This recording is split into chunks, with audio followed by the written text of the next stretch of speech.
You're listening to Arin It Out, a podcast that inspires everyday people to lead with purpose in their careers, communities, and callings. I'm Arin Patterson, TEDx speaker, leadership strategist, and culture architect. I'm passionate about helping people discover their strengths, develop their skills, and do meaningful and fulfilling work. Through honest conversations and real reflections, we'll explore what it truly takes to lead well, not just in the work that you do, but in who you become. Because it's not about the title you wear, it's about the stretch, the setbacks, and the silent wins along the way.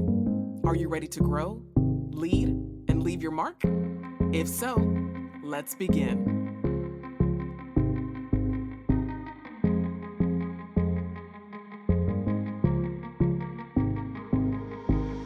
Hey y'all, welcome back to another episode of Arin It Out. I'm your host, Arin Patterson, and today's episode 6, is entitled The Dream Team. Now, last week we talked about leadership leaks and different behaviors that leaders take that drain teams of trust, morale, and engagement. But this week, I want us to talk about what happens when you have the right people on your team. This episode was inspired by a group that I worked with once, and we gave ourselves that name. Now, we didn't work together long, but in that short time, we were building something so beautiful. And I still wonder to this day, what could we have accomplished had we had a year, had we had 2 years together? What could we have done? Because we had so many different personalities and strengths on that team. So today I want to unpack what makes a dream team work. We're going to discuss 5 elements that I believe every team needs and how you can use those to strengthen your own leadership. Now, just in case you didn't know, dream teams don't just happen. They're made of people with different personalities and strengths that balance each other out. And I want us to break down these 5 elements. The first one is this. You have someone on your team who's a connector. The connector. This person builds relationships. They're the friendly person. They're typically more of an outgoing type of a personality. They strengthen culture and they build trust. And why does it matter that you have a connector on your team? Because without a connector, teams, you might get work done, but typically the morale is going to suffer. You're not going to have those relationships that are really necessary to move the work forward. One thing that I always say about the work that I do now is it's very hard to work with people that you don't know and don't trust. And the connector is going to be one that helps you to get to know each other and help you to trust each other. Now, I want you to think about a time when you worked with a person that maybe always noticed when someone was either off their game or someone who just checked in frequently with you to make sure that you felt valued. That's typically the connector on your team. And I can say in my current role, I think in a lot of ways I'm a connector, not only in my department, but in my unit. It's just my personality. It's just how I'm bent. You guys have heard me say before that I'm a relationship building kind of a leader. And when I think about the dream team, I actually think about Alexis. Alexis was relationships oriented through and through. I have seen a lot of people do Clifton Strengths Finders before. I've never met a human being who had all 5 top strengths in the relationship building category. And that was Alexis. Alexis, when you walked in a room, you felt special because Alexis would see you. She would call you by name.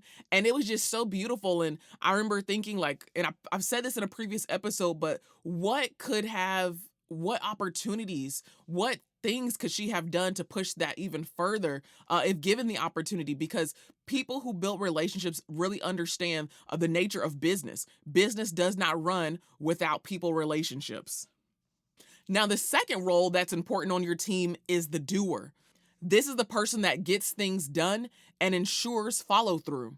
Why does it matter that we have a doer on our team? Because without doers, teams risk staying in this brainstorming mode without ever delivering. You've got to get to a point where you're executing things and getting things done and checking things off of the list. And the doer is going to make sure that happens on the team.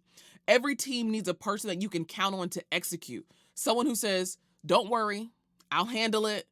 And you know that it's going to be done and it's going to be done right. And I would dare to say a lot of people who fall into the doer category are typically perfectionists.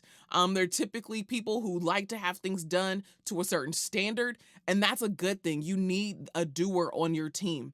And when I worked on the dream team, Sergio was actually the doer. He was one who was creating Excel sheets. He was one who like was sending the emails very detailed, 1, 2, 3, 4, 5. Here are the steps that I need you to accomplish and to do. And Sergio was very much like, how can I get things done? How can I block things off? And I recall even Sergio being like, I gotta like push my door up just a little bit so I can get some stuff done. Whereas someone like a relationship person, a connector like Alexis is like, keep the door open. I want to talk to people. And not that Alexis can't do, and not that Sergio can't build relationships, but there's a sweet spot that they find themselves in. And so Sergio, as the doer, was one who I could count on to execute things. So much so that I recall having a conversation with him, and I don't think he'd mind me sharing this. I needed him to send me something that I needed to send to my boss. And at the time, I know that he had been working on it and working on it very diligently to the point of attempting to get it to perfection. And at that time, I had to say, like, hey, Sergio, sometimes things need to be done to 100% completion and excellence, and some things just have to be done in order to get out for production's sake.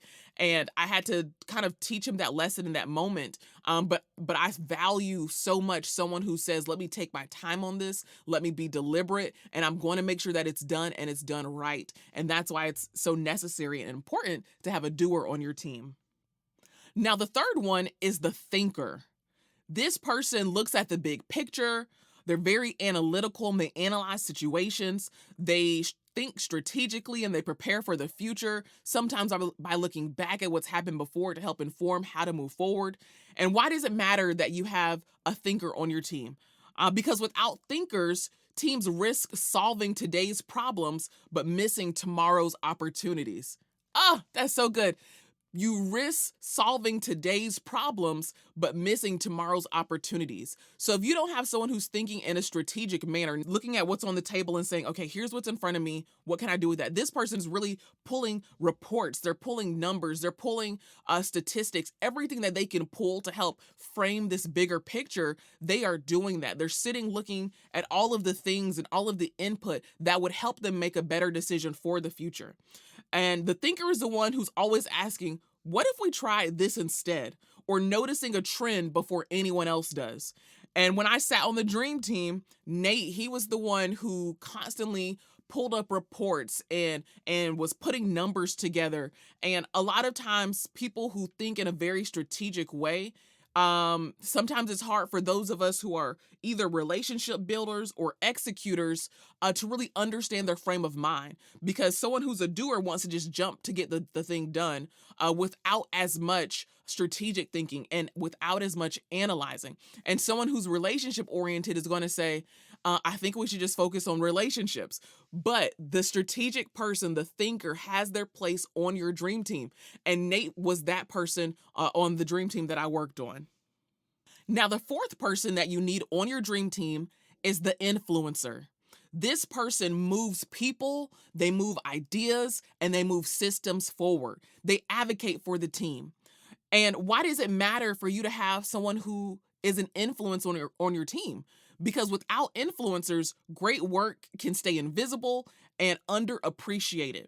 Now, when I worked on the dream team, I was the influencer, mostly by position, not necessarily by personal strength.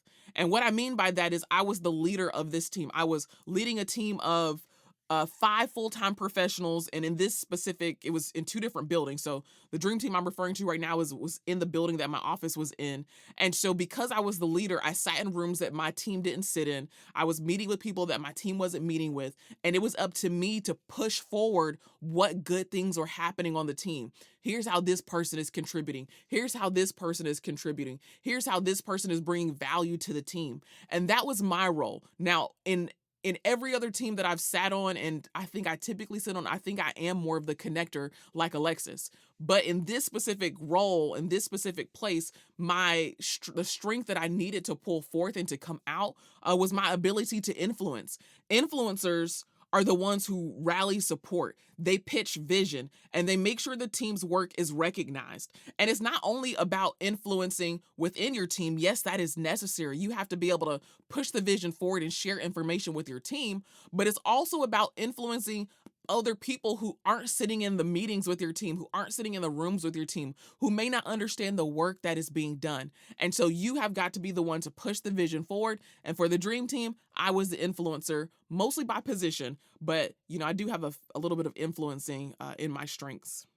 And the fifth person on the dream team is the balancer. The balancer. This person brings adaptability as well as emotional intelligence, and they help the team navigate change as well as manage conflict. Now, why does it matter for you to have someone who's a balancer on your team? Because sometimes those of us with strong personalities or strong opinions or just strong ideas about life can clash with one another. And the balancer is a person who helps other people see things from another person's perspective. This person helps for clashes and conflict to be minimized and to avoid stress, helps to avoid stress for coming upon the group. The balancer is typically that person with a very calm personality, a calm demeanor, and they're the one who kind of steadies the ship. As you guys are moving forward and working towards goals and pursuing things, this person is the one who helps keep you steady and keeps you calm, even when things feel chaotic. And I remember the newest employee that I hired for this dream team was Vanessa. And Vanessa came from a background of education, and she was someone who had been like myself in the trenches in the classroom, understood the ups and downs that happened, but her personality was very steady. One thing that I appreciated about Vanessa was that she brought this understanding of the necessity to ask questions, that we've got to ask, I wonder why this person did this. I would really say she kind of had a sense of wonder that we've talked about before. And it's so beautiful when someone comes onto a team and granted, none of us had crazy personalities or crazy big out their personalities. And I think that's another reason why we did mesh well. But when I think about who's keeping a level head in the middle of us being frustrated, in the middle of us trying to attack goals and take care of situations, I think back to Vanessa being that person who wouldn't let us go too far off the deep end. It is vitally important that you understand why each of these people and these roles are necessary on your team. You have to have a connector. You have to have someone who understands the importance of building relationships. There is no team that I have seen that can be effective to the highest degree that doesn't have someone on their team that's a relationship builder. There's no team that I've seen that can be completely effective and efficient without having someone who's a doer and understands the importance of we've got to get stuff done. There's no team that I've seen that has reached the highest level of efficiency without having someone who is strategic in how they think. That person who asks questions and analyzes everything and comes back and say, yes, that's a great idea, but have we considered this? I've never seen a team functioning at its best without having an influencing individual on that team, without someone who can speak to the vision of what's happening on your team, who can share that with upper leadership, who can share that with clients, who can share that with whoever you're working with, other colleagues. I've never seen a team that works really well without having somebody with a very level head who can be adaptable and knows how to kind of bring balance to what is going on in an organization or on your team. All of these people in these positions serve a vital role on your team. And so I ask you the question today, what role do you play on your team? I'm reminded of an individual that I worked with years ago. And I recall us kind of bumping heads on things. And this was a smaller office setting. So it was a lot of times my ideas versus this other person's ideas. And I recall having a conversation with this person and saying, I don't think it's ever that you are wrong and that I am right, or that I am wrong and you are right. I think what's happening is we just view the world through completely different lenses. And that's not a bad thing. And mind you, this is a conversation I had with this person.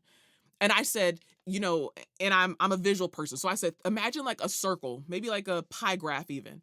And the pie graph is split into two pieces. So your circle is split right down the middle. One half of the circle represents me, my ideas, my thoughts, how I process things. The other side of the circle represents you, your thoughts, your ideas, and how you process things. Now, if we only take my half of the circle, there's still something missing that's going to help us get to total efficiency or to proficiency, however you want to say it. But if we take away my side and we only leave your side, we're still not 100% whole. So in any office, I believe, and I say office, any team, any organization, we have got to realize what are people's strengths, what do they bring to the table, and how can that positively impact the work that we're doing here. And I do believe for some of us, depending on when you grew up and how you grew up, I think for so long we've been in this very competitive mindset. And instead of recognizing that what I have complements what you have, we've been in competition with other people that we don't need to be in competition with. I don't need to be in competition with my employees or my boss or anyone that I'm working with. What I need to do is say, how can I complement what they are doing? How can who I am as an individual, how can my strengths complement the work that they are doing? And I've said this before and I'll say it again that, many of the teams I have sat on, I typically sit as the primary relationship building person. I want to get to know people. I want to understand people. I want to interact with people. And I recognize that's not a strength for everybody. But what I do recognize is that people respond to that. So I bring my strengths to the table and allow people to respond to that. And I believe that helps the team dynamic. But there's other people on my team who maybe are more strategic in how they think, are better at executing, are better at influencing, or better at being the balancing person. Recognize who you are and recognize who the people on your team are. So here's a big takeaway for today. Dream teams aren't made of clones. They are not. They are made of people who bring different strengths to the table. And when you have a connector, a doer, a thinker, an influencer, and a balancer, you don't just have a group of coworkers. You have a dream team. You have a dream team. And I recognize that this is not one of the deeper topics that I've discussed on this podcast or will discuss, but I do believe it's foundational. You know, I cannot say how many times I have seen people who should be working well together and complementing one another in competition with one another. That, when I go to work, there's not anybody in the room that I'm in competition with except for myself. I'm trying to be my best person. I'm trying to be my best self. I'm trying to show up in life in a way that my future self would thank me for. And that has nothing to do with what someone on my left or my right is doing. And you need to recognize, and I'll say this, you need to recognize what are your strengths, what do you bring to the table, and how can you bring value to the team that you are working on. And at some point in the future, we will talk more about interviewing and how you understanding these strengths really is going to benefit you as you move forward in your career, as you interview for other jobs. But you've got to understand that when you go to work every single day, that you're not in competition with anybody, that your goal is to be complementary to the people that you work with and to be the best version of yourself every single day. So here's what I want you to think about. Which of these 5 elements do you bring most naturally to a team? Which of these 5 elements do you bring most naturally to a team? And who are those people, those coworkers, those colleagues that balance you out? For me on my team right now, again, I'm the relationship builder on the team that I work on right now. But I think about other people on my team and I can put them in their different locations and understand the value of who they are and what they can do well. If today's episode resonated with you, here's how you can help keep the conversation going. Follow or subscribe to Arin It Out on Apple Podcast, Spotify, or YouTube. Rate and review the podcast. It helps more people find these conversations. If you're watching on YouTube, be sure to like this video and subscribe to my channel so you don't miss future episodes. Share this episode with a teammate who makes your team stronger by being different than you. Connect with me on LinkedIn or send me an email at hello@arinpatterson.com. I'd love to hear about your own dream team experience. Next week, we'll be talking about Dare to Lead. I'll be drawing from Brené Brown's work and my own experience to explore what it really means to lead with courage and vulnerability, and how daring leadership can transform teams. That's it for this episode, but be sure to join us again next Tuesday for another episode of Arin It Out. Thanks so much for listening today. Can't wait to see you next time.